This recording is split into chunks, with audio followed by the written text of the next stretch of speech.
दोस्तों, बिहार संस्कृत बोर्ड और बिहार मदरसा बोर्ड की जो बैठक होने वाली थी 21 तारीख को शाम के 5 बजे, फिलहाल वो बैठक समाप्त हो चुकी है। जैसा कि आप हमारी इस स्क्रीन पर देख पा रहे होंगे, बिहार संस्कृत प्राथमिक व माध्यमिक शिक्षक संघ, बिहार मदरसा शिक्षक संघ, राज्य परिषद पटना। आज दिनांक 21/7/2025 को संध्या 5 बजे माननीय शिक्षा मंत्री कार्यालय, नया सचिवालय, विकास भवन में गैर सरकारी मान्यता प्राप्त संस्कृत स्कूलों और मदरसों से संबंधित संघ द्वारा दिए गए ज्ञापनों के निम्नांकित बिंदुओं पर विचार रखा गया। ठीक है दोस्तों, फिलहाल इस लेटर में क्या कुछ इशू है और क्या कुछ कहा गया है, वो सारी चीज़ों के बारे में बताएंगे और किन किन मुद्दों को उठाया गया और किन किन मुद्दों पर मोहर लगा आज की इस मीटिंग में, उसको बताया।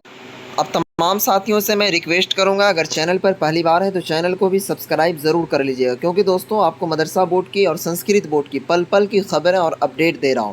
और व्हाट्सएप ग्रुप को ज़रूर ज्वाइन कर लीजिएगा। और PDF पाना चाहते हैं मुद्दे वाला, जिसको के संघ के द्वारा जारी किया गया मीटिंग के बाद, तो टेलीग्राम ग्रुप में हम डाल दिए। टेलीग्राम का लिंक डिस्क्रिप्शन में दिया हुआ, उसमें ज्वाइन होकर डाउनलोड कर लीजिए। अब आइए दोस्तों, इस नोटिस को विस्तार से पढ़ते हैं और आपको समझाने की कोशिश करते हैं। जैसा कि आज 21 तारीख को शाम के 5 बजे शिक्षा मंत्री कार्यालय के अंदर ये सारी मीटिंग है, मदरसा बोर्ड और संस्कृत बोर्ड के जो लोग थे वो गए हुए थे इस मीटिंग के अंदर। अब देखिए, इस मीटिंग में सबसे पहला पॉइंट क्या रखा गया। पहला पॉइंट है, दूसरा पॉइंट है और इसके अंदर तीसरा, चौथा, पाँचवा, यानी कि 5 पॉइंट पर बात हुई है।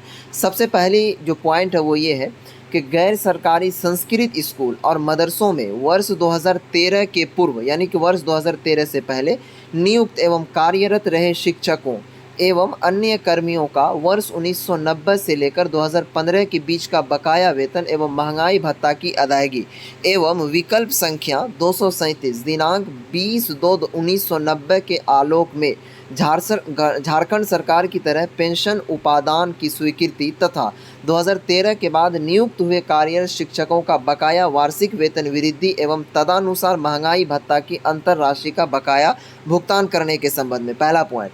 दूसरे जो पॉइंट है उन पर जो बातें हुई है वो ये है कि माननीय उच्च न्यायालय द्वारा CWJC नंबर यहाँ दिया गया, दिनांक 18/3/2025 को पारित आदेशानुसार 8 मई 2025 को सुनवाई पूरी कर लेने के बाद भी अपर मुख्य सचिव शिक्षा विभाग के स्तर पर निर्णयार्थ लंबित आदेश में शीघ्रता करने की अपेक्षा।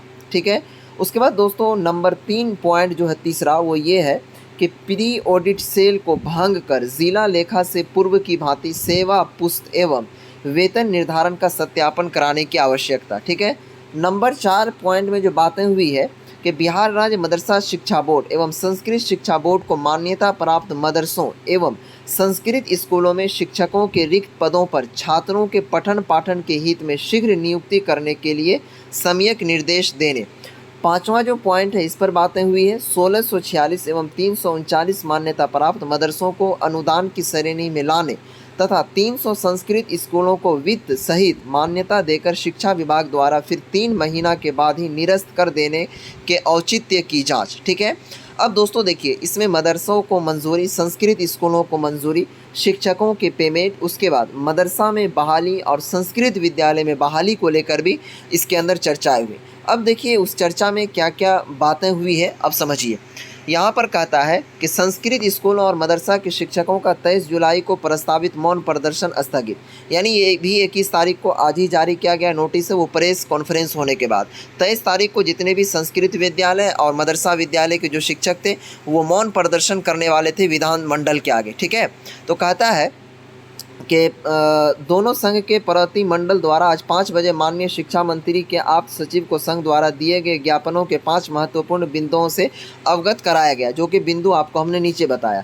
कहता है कि वार्ता के बाद संघ द्वारा प्रेस विज्ञप्ति में कहा गया है कि अपर मुख्य सचिव के स्तर पर माननीय उच्च न्यायालय द्वारा समूह याचिका में 8 मई को पारित आदेश के आलोक में सुनवाई कर लेने के बाद, ठीक है, बकाया वेतन एवं भत्ते की अदायगी पर शीघ्र निर्णय लेने की संभावना के मद्देनजर आगामी 23 जुलाई को बिहार विधानमंडल के समक्ष प्रस्तावित मौन प्रदर्शन को तत्काल स्थगित करने का निर्णय लिया गया है। दोस्तों मैं आपको बता दूं कि जो भी चीज़ें उसके अंदर बताई गई है उसमें कहा गया कि 8 मई को पारित आदेश के आलोक में जो सुनवाई किया गया था उनका जो वेतन वगैरह वो सारा चीज़ क्लियर कर देंगे। तो जो दोनों संघ के लोग थे उन्होंने 23 तारीख को जो मौन प्रदर्शन करने वाले थे विधानमंडल के पास उनको स्थगित कर दिया। ठीक है, उसके बाद कहता है कि दोनों संघ ने माननीय मुख्यमंत्री श्री नीतीश कुमार से बकाया वेतन एवं पेंशन सहित 5 सूत्री समस्याओं का शीघ्र समाधान कर देने का आग्रह किया है। अब दोस्तों ये मामला डायरेक्ट बिहार सरकार के शिक्षा मंत्री शिक्षा विभाग को पहुंचा, शिक्षा विभाग तक सौंपा। इनसे पहले उन तक नहीं पहुंच पा रही थी ये बातें, लेकिन अब डायरेक्ट आमने सामने दोनों संघ के लोग मदरसा और संस्कृत वाले मिलकर उनसे बातचीत किए और इनके ऊपर उनको अवगत करवाया। उनके बाद दोस्तों यहाँ पर जो शिक्षा मंत्री और शिक्षा विभाग की ओर से अवगत कराने के बाद उनको कहा गया कि हम माननीय मुख्यमंत्री नीतीश कुमार से मिल रहे हैं, उसके बाद ये सारा चीज़ को हम अवगत करवाएंगे। ठीक है, उसके बाद ये सारी चीज़ों को देखने के बाद 23 जुलाई को जो मौन प्रदर्शन करने वाले थे विधानमंडल के पास उनको इन सब ने मिलकर स्थगित कर दिया कि अब हम नहीं करेंगे, इस पर आप विचार कीजिए। अब देखने वाली बात यह है कि जैसे ही शिक्षा विभाग माननीय नीतीश कुमार जी को ये सारा चीज़ सौंपती है, देती है, उनके बाद फिर कौन सा अपडेट मिलता है तब आपको हम बताएंगे। अब चैनल को ज़रूर सब्सक्राइब करके रख लीजिएगा। मामला बहुत जल्द उम्मीद है कि हल हो जाएगा, क्योंकि डायरेक्ट बिहार के मुख्यमंत्री तक ये मामला पहुंचने ही वाला है। ठीक है दोस्तों, फिलहाल मैं वीडियो को समाप्त कर रहा हूँ। इसका PDF जो हम टेलीग्राम में डाल दिए, टेलीग्राम में ज्वाइन हो जाइए, डिस्क्रिप्शन में लिंक है, वो PDF को पढ़कर आप संतुष्ट हो सकते हैं। तब तक के लिए बाय।